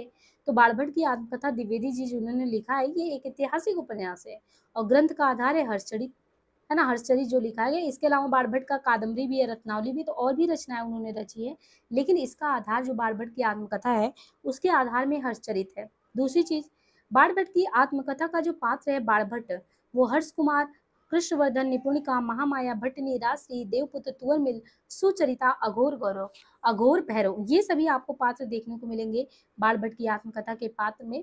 बाणभट्ट, हर्ष कुमार, निपुणिका, महामाया, भट्टनी, ये सब मिलेंगे ना। और सबसे इंपॉर्टेंट चीज हमने बताया था कि ये कुल कितने उच्छ्वासों में है, तो कुल बटा हुआ है 20 उच्छ्वासों में ये बटा हुआ है। ये इंपॉर्टेंट पंक्ति है आपको। उपन्यास में उस समय की संस्कृति, धर्म, साधना, कला, दर्शन, मानवीय राग विराग, आचार विचार का मंथन, हर्षकालीन सामाजिक विलासिता, कामुकता, नारी की अवमानना, अपहरण और निक्रिय विक्रय निरी पर सारी चीजों को दिया गया है। मिथ्या जो है दर्प, ईर्ष्या, द्वेष, अवांछनीय, रूढ़िग्रस्ता, ये सब तो देखने को मिलता ही है, जो बिल्कुल इसको अलग बनाता है। दूसरी चीज, इस उपन्यास की ऐतिहासिकता, नहीं ये उपन्यास कितना ऐतिहासिक है, इस चीज पे भी प्रश्न उठाया गया है कि सच में क्या ये उपन्यास आपको इतना ही ऐतिहासिक देखने में लगता है। तो इसकी ऐतिहासिकता पर भी प्रश्न इस तरीके से किया गया है, ये आपको देखना है नारी के संबंध में क्या ये बातें बिल्कुल सही है कि नहीं है। उपयुक्त कथन के संदर्भ में हजारी प्रसाद द्विवेदी ने लिखा है कि उपन्यास के उपसंहार में लिखा कि छोटी छोटी असंगतियां चाहे निकल आवे, पर अधिकांश उपलब्ध ऐतिहासिक सामग्री को ही आधार बनाया गया है, इसका कोई विरोध भी नहीं कर सकता। श्री गणेशन ने 5% ऐतिहासिक माना है, इसको कितना माना है, सिर्फ 5%, कि बहुत ज्यादा ये ऐतिहासिक नहीं है, बल्कि इतिहास खोजने की कोशिश करो। लेकिन श्री गणेशन ने मात्र इसको 5% ऐतिहासिक माना है। उसी को मानते हुए बाणभट्ट की आत्मकथा को शुद्ध साहित्यिक उपन्यास की कोटि में रखा जाता है। इनके अलावा जो ये है बाणभट्ट की आत्मकथा, इसके कुछ पात्र आपको ऐतिहासिक और कुछ काल्पनिक दिखेंगे। ऐतिहासिक आपको ध्यान रखना है, जैसे 7वीं सदी के इतिहास में हर्षवर्धन थे, उनके कुमार भाई ये थे कुमारवर्धन करके, उनकी बहन थी राजश्री करके, है ना। और देवपुत्र तुअर मिलिंद हो गए, बाणभट्ट स्वयं हो गए, कृष्णवर्धन, ये सब तो ऐतिहासिक पात्र हैं। लेकिन आपको ये जो निपुणिका है, महामाया है, भट्टनी है, अघोर भैरव, सुचरिता है, ये जितने भी पात्रों का जिक्र किया गया है, ये पात्र आपको काल्पनिक पात्र के तौर पे देखने को मिलेंगे। इनके अलावा उपन्यास में बाणभट्ट स्थानीश्वर का शासक कहाँ पे, ये जो बाण भट्ट है वो स्थानीश्वर का शासक है हर्षवर्धन। हर्षवर्धन का ये दरबारी कवि होता है। इस उपन्यास की शुरुआत संस्कृत की इस पंक्ति से होता है, अथ बाण भट्ट की आत्मकथा लिखे थे। तो उपन्यास में बाण भट्ट स्थानीश्वर का शासक, हर्षवर्धन का दरबारी कवि। उपन्यास की शुरुआत संस्कृत की इस पंक्ति से होता है, अथ बाण भट्ट की अथवा मतलब की आत्मकथा लिखने जा रहे हैं। इस उपन्यास के उपसंहार में कैथराइन दीदी को क्रोधित होते दिखाया गया है कि द्विवेदी जी ने इसे ऑटोबायोग्राफी क्यों कहा। शुरुआत में उनको गलतफहमी हो जाती है कि इन्होंने जो लिखा है, क्योंकि वो ऑस्ट्रिया की होती हैं, तो जिस तरीके से लिखा गया तो उनको लगता है कि आत्मकथा मतलब ऑटोबायोग्राफी, बट हम तो इसको ऑटोबायोग्राफी के रूप में नहीं लाए थे। ये चीज संवाद में आता है। इस उपन्यास को देखिए आत्मकथात्मक शैली में लिखा गया। हमने पहले ही बताया था कि किस्सा गोई शैली को अपनाया गया है लिखने में, और प्रथम उच्छ्वास के समापन पर पाठकों में उत्कंठा बनाए रखने के लिए उपन्यासकार स्वयं कहता है कि इसका जो है, इसके बाद आप देखिए कि मुझे ऐसी घटना लिखनी है जिसे लिखते समय मुझे आज और भी डर लग रहा है। इस उपन्यास की शुरुआत में आपको कथामुख पढ़ाया था कि कैसे कथामुख आया था। कथामुख में ही ऑस्ट्रिया निवासिनी कैथराइन दीदी है, कैसे वो आती है यहाँ पे, और फिर बाण भट्ट की आत्मकथा के कुछ अंश जो मिले उसका हिंदी अनुवाद करने के लिए कहती हैं, जैसे हजारी प्रसाद द्विवेदी जी से। वस्तुतः जो व्योमकेश शास्त्री का नाम बता रहे हैं ना, ये किसी और को नहीं कहा जाता। व्योमकेश शास्त्री स्वयं वही हजारी प्रसाद द्विवेदी जी है। इसलिए आपको ये समझना है कि व्योमकेश शास्त्री कौन है, हजारी प्रसाद द्विवेदी जी है। और एक चीज और भी आपको ध्यान रखना है कि जो बाण भट्ट की आत्मकथा है, ये बाण भट्ट उपन्यास का केंद्रीय चरित्र और नायक कौन है, तो इसका केंद्रीय चरित्र और नायक है बाण भट्ट, है ना। बाण भट्ट का वास्तविक नाम क्या था, दक्ष था। ध्यान रखना है कि बाण भट्ट का वास्तविक नाम क्या था, दक्ष था। नगर नगर जनपद जनपद घूमते रहे, इसी के कारण इनको बंड कहा जाता है। और बंड दरअसल ये चीज है कि जो बाण भट्ट को दक्ष कहा गया पहले, तो इन जो ये नगर नगर घूमते थे ना, तो इनको बंड कहा गया। बंड मतलब होता है कि बैल की पूंछ करके, ऐसे करके। तो जब आप उपन्यास बहुत गहराई में पढ़ेंगे तो इन सारी चीजों को वहां पे व्याख्यायित किया गया है। बाण प्रसिद्ध पंडित वात्स्यायन वंशी जयंत भट्ट, अब याद रखिए कि ये किसके पुत्र हैं, तो बाण जो है प्रसिद्ध पंडित वात्स्यायन वंशी जयंत भट्ट के पौत्र थे। बचपन में ही मातृ सुख और 14 वर्ष की अवस्था में पितृ सुख से भी ये वंचित हो गए।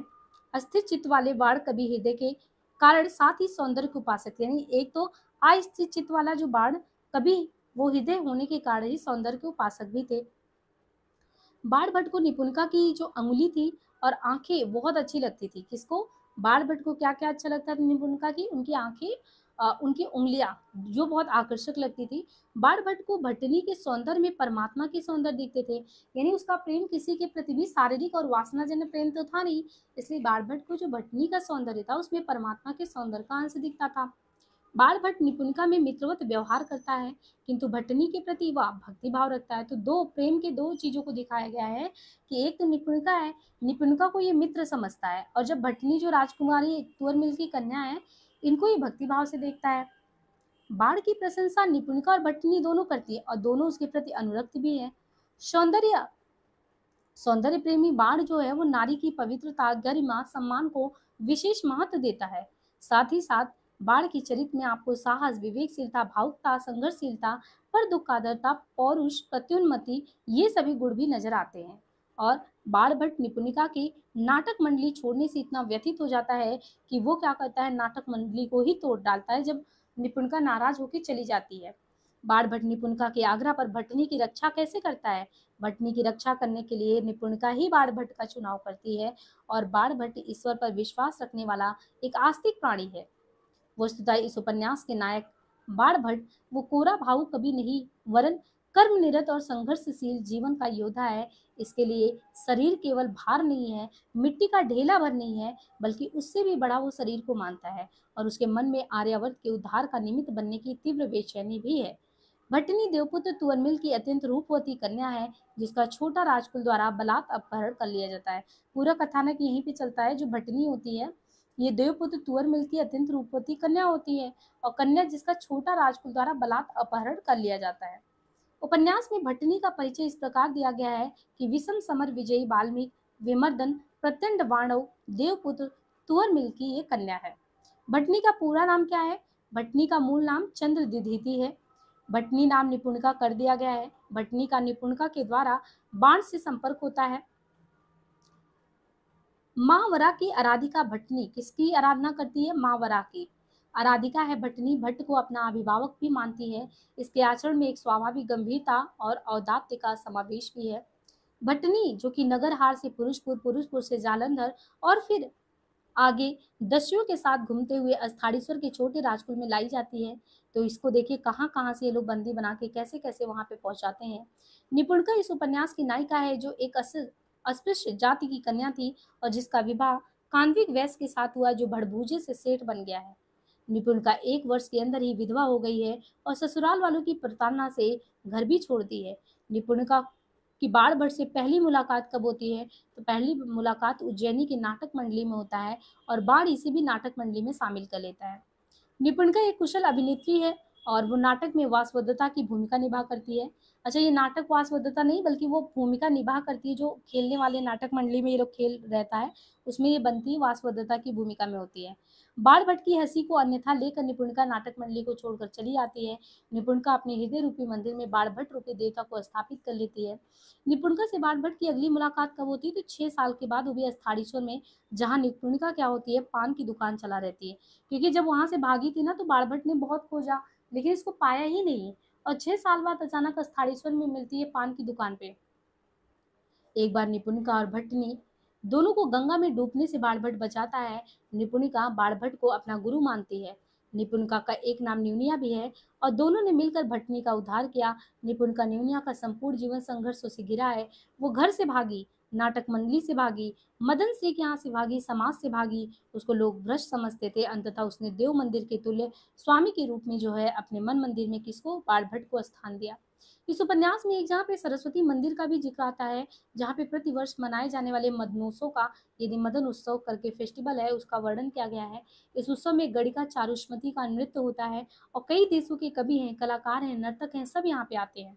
इस उपन्यास में द्विवेदी जी ने साहित्यकारों को ये उपदेश दिया है कि पुरानी परंपराओं के मुंह को त्यागे और नए विषय, नए कर्तव्य को अपनाएं। द्विवेदी जी ने इस उपन्यास में नारी के प्रति सम्मान भाव, नारी शक्ति की महिमा और उसके महत्व को समझने के साथ नारी को केवल वासना पूर्ति का साधन मात्र न मानकर पवित्र एवं उदात्त भाव रखने की प्रेरणा भी दी है। इस उपन्यास में आप देखेंगे तो आपको शैव दर्शन की मान्यताओं का भी महामाया एवं अघोर भैरव के द्वारा दर्शाया गया है।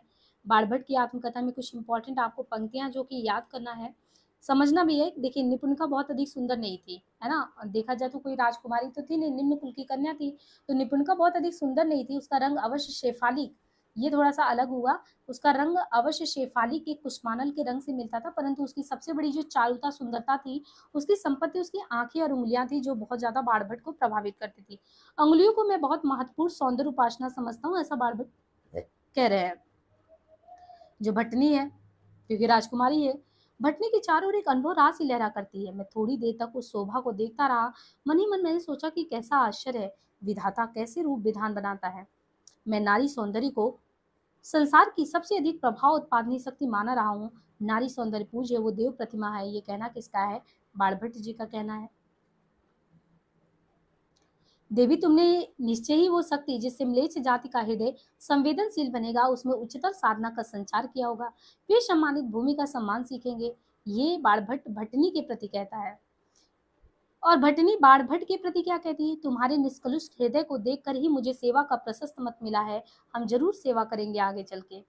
निपुणिका बाणभट्ट से निपुणिका क्या कहती है? मुझे छोड़ो, भट्टनी को संभालो।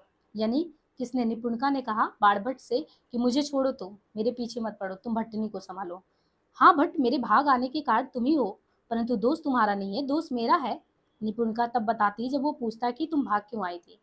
तुमने बहुत बार बताया था कि तुम नारी देव को देव मंदिर के समान मानते हो, पर एक बार भी तुमने ये नहीं समझा कि मंदिर जो है हाड़ मांस का है, ईट पत्थर का नहीं। ये निपुणिका बाणभट्ट के प्रति कहती है। भट्ट, तुम मेरे गुरु हो, तो मुझे स्त्री धर्म तुमने सिखाया। ये निपुणिका का कहना है। मैं अपने को हाड़ मांस की गठरी से ज्यादा समझने लगी। तुमने मुझे भक्ति दी है भट्ट। निपुणिका कहती है, जब उसको कहती है कि अब तुमको हम देवता की तरफ पूजने लगे हैं। तुम असुर गृह में आबद्ध लक्ष्मी का उद्धार कर सकते हो। मदिरा के पंख में डूबी कामधेनु को उबारना चाहते हो। बोलो, अभी मुझे जाना है। निपुणिका प्रेम एक और अविभाज्य है, उसे केवल ईर्ष्या और असूया ही विभाजित करके छोटा कर देता है। ये कहना निपुणिका का है। निपुणिका में इतने गुण हैं कि वो समाज और परिवार की पूजा का पात्र हो सकती है, पर हुई नहीं। इतने दिनों में मैंने उसके चरित्र में कोई कलुषता नहीं देखा। ये निपुणिका के प्रति बाणभट्ट का कथन है। तुम ब्राह्मण हो आर्य, पृथ्वी के देवता हो आर्य, तुम्हारे आशीर्वाद से मेरा कल्याण होगा। ये कहना है वृद्ध महिला का। जो लोक के लिए वरण्य है, हितकारी है, वही तुम्हें करना चाहिए। लोक कल्याण प्रधान वस्तु है, वो जिसे सधता है वही सते। ये कुमार कृष्णवर्धन का कहना है, ये ऐतिहासिक पात्र है। महामाया यहाँ पे एक चरित्र आती है और वो कहती है कि जो कुछ भी हो रहा है ना, त्रिपुर भैरवी की लीला है। शूलपाणी की मुंड माल की रचना में कोई भी बाधा नहीं डाल सकता। न जाने क्या मुझे लग रहा था कि नीचे से ऊपर तक सारी प्रकृति में एक अवसाद की जड़िमा छाई हुई थी। ये कहना है बाणभट्ट का। निपुणता से मैं खुलकर बातें कर सकता हूँ।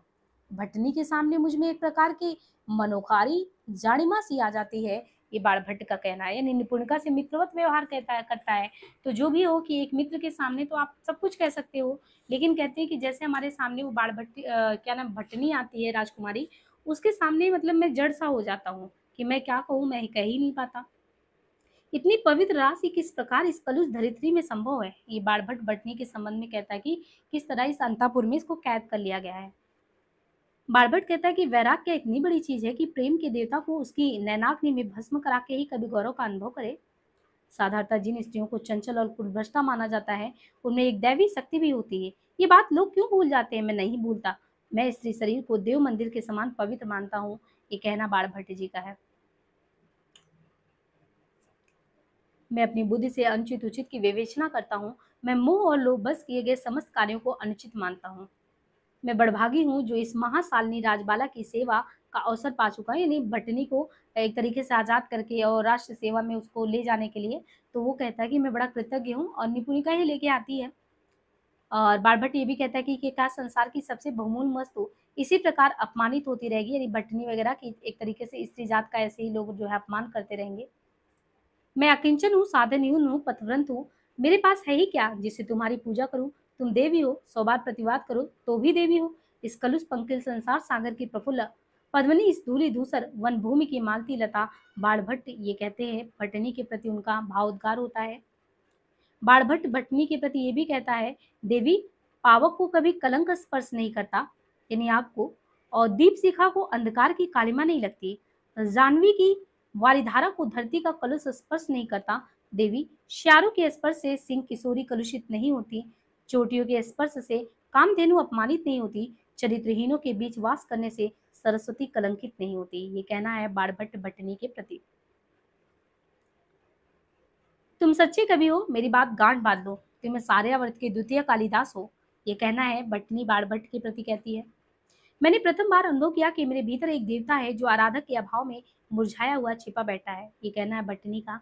बट मैं तुम्हारी काव्य संपद पाकर शक्ति पा जाऊंगी, तुम मेरी विनती स्वीकार करो। ये कहना बटनी का है। पुजारी जैसे मूर्ख रसिकों से डरती थी, तो न्यूनिया आज से 6 वर्ष पहले ही मर गई होती। ये निपुणिका बाणभट्ट से मिलने के बाद बताती है। कुछ लोगों की राय भी है, विद्वानों की राय भी है इस उपन्यास को लेके। जैसे डॉक्टर देवराज जी कहते हैं कि हिंदी में, देवराज जी को आपने आई थिंक पढ़ा होगा ना, मनोविश्लेषणवाद वाले में पढ़ाया था। हाँ, हिंदी में कहते हैं कि कोई दूसरा व्यक्ति इस प्रकार के उपन्यास व कथा को लिख सकता था, ऐसी कल्पना करना कठिन है। डॉक्टर जगदीश कनक कहते हैं कि आधुनिक काल की सर्वोत्कृष्ट काव्य रचना कामायनी है। तो कामायनी तो है ही सर्वोत्कृष्ट, अगर देखें आधुनिक काल में। तो अगर गद्य में वो तो मतलब पद्य में हुआ है ना, काव्य में हुआ, लेकिन पद्य में कौन सा हुआ, तो वैसे ही बाणभट्ट की आत्मकथा है। डॉक्टर गोविंद त्रिगुणायत ये कहते हैं कि ऐतिहासिक और आत्मकथात्मक शैली में लिखा अकेला ऐसा काव्य है। नामर सिंह का कहना है कि जो बाणभट्ट की आत्मकथा आधुनिक का राष्ट्रीय रूपक तो नहीं है और क्या है। डॉक्टर प्रेम प्रकाश भट्ट ने द्विवेदी जी की इतिहास दृष्टि पर कहा है कि इतिहास उनके उपन्यासों की पार्श्वभूमि बनकर उपयोग में आया है।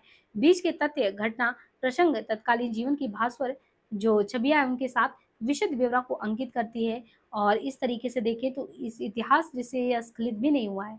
डॉक्टर शशिभूषण सिंगल का कहना है कि उपन्यास की कथा मूल रूप से प्रेम त्रिकोण की कथा है, किंतु इसमें प्रवृत्त पात्रों के संयम और समर्पण भाव को भी दिखाया गया है। जैसे निपुणका बाण की सरलता स्निग्धता पर अनुरक्त है, बाण भटनी के पावन व्यक्ति का भक्त है।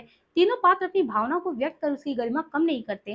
वे आत्मलीन और स्थिर हैं, उनका कार्य जगत उनका भाव विवाह अंतरालय है। डॉक्टर गोपाल राय एक क्लासिकल रोमांटिक उपन्यास अपने बंध चित्रण, वर्णन शिल्प और शैली में एक क्लासिकल है और एक तरीके से प्राणगत उष्मा में रोमांटिक भर देता है, यानी रोमांटिकपना जो है ये आता है। इस तरीके से हमने जो है ये उपन्यास की कुछ इंपॉर्टेंट पंक्तियों को देखा। अब जो भी जितना हो सकता था सारी इंपॉर्टेंट फैक्ट वगैरह हमने आपको यहाँ पे कराने की कोशिश की है। फिर भी हम ये कहेंगे कि बिना मूल टेक्स्ट के वाचन के कोई भी चीज़ आप पढ़ लो, आपकी समझ जो है इस उपन्यास के प्रति उस तरीके से विकसित नहीं हो पाएगी।